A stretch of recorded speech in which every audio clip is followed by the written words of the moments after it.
پیدائشی طور پر کوئی انسان اونچا نہیں، کوئی انسان نہیں۔ اسی طرح جاگیرداری اور مزارعت کا معاملہ ہے۔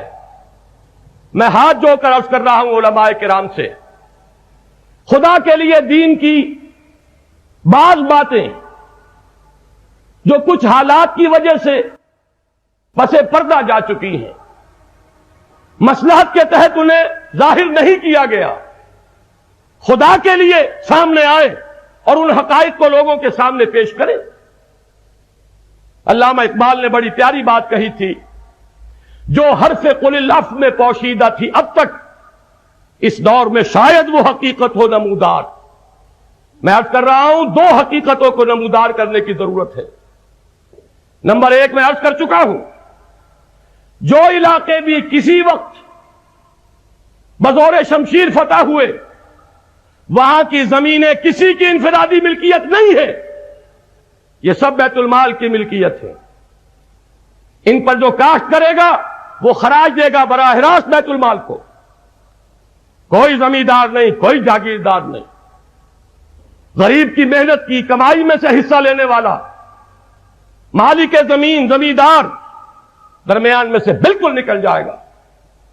کاشت کرنے والا کاشت کرے گا، زمین اللہ کی ہے، مسلمانوں کے بیت المال کی تحویل میں ہے، اس میں سے کاشتکار کا حصہ اسے ملے گا اور خراج بیت المال میں جائے گا۔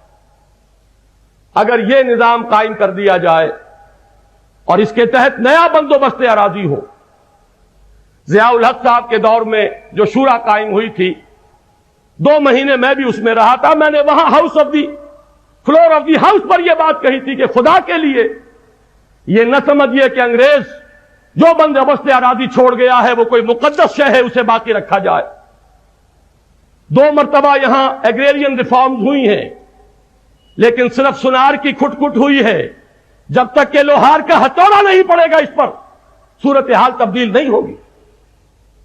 میں نے عرض کیا تھا ایک کمیشن بنائیے، جید علماء کرام کو لیجئے، پھر بندوبست اراضی کے ماہرین کو لیجئے، پاکستان کے لیے ایک نیا بندوبست اراضی جو یہاں کے رہنے والوں کی مصلحت میں ہو، مفاد میں ہو، پوری قوم کے لیے، پوری امت کے لیے مفید ہو۔ اس کے ساتھ ہی یہ حقیقت بھی سامنے رکھیے، اگر کوئی زمینیں اشری ہیں، فرض کیجئے اگر کوئی زمینیں ملکیتی ہیں، اس کے ضمن میں بھی ایک اصول جو نگاہوں سے اوجھل کر دیا گیا ہے، مزارعت، ایبسینٹی لینڈ لارڈزم۔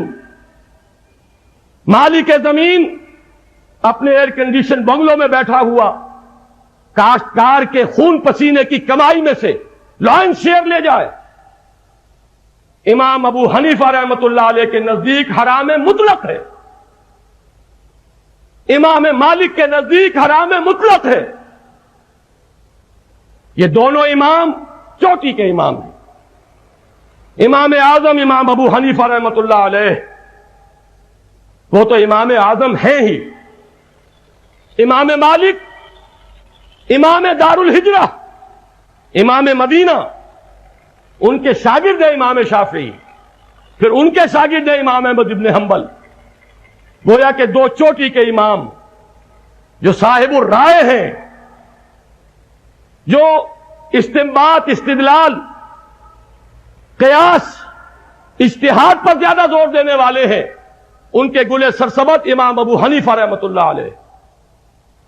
جو روایت اور حدیث پر زیادہ اہمیت دینے والے ہیں، ان کے سر خیل امام مالک رحمۃ اللہ علیہ، اور دونوں کے نزدیک مزارعت حرام۔ یہ تو بعد میں امام ابو حنیفہ کے 2 شاگردوں نے جواز کا فتویٰ دیا، قاضی ابو یوسف امام محمد نے۔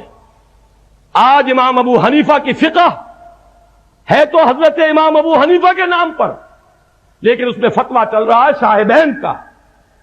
میں یہ کہتا ہوں کہ خدا کے لیے اس ملک کے عوام کو یہ بتاؤ تو صحیح کہ امام ابو حنیفہ کے نزدیک یہ حرام ہے۔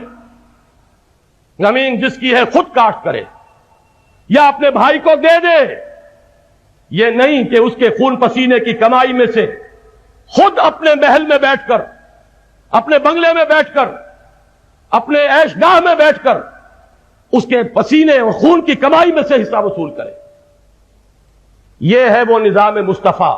اور یہ میں آپ سے عرض کر دوں، جب تک کہ یہ جاگیرداری اور زمینداری کی جڑ نہیں کٹے گی، پاکستان کے حالات کے بہتر ہونے کا کوئی امکان نہیں.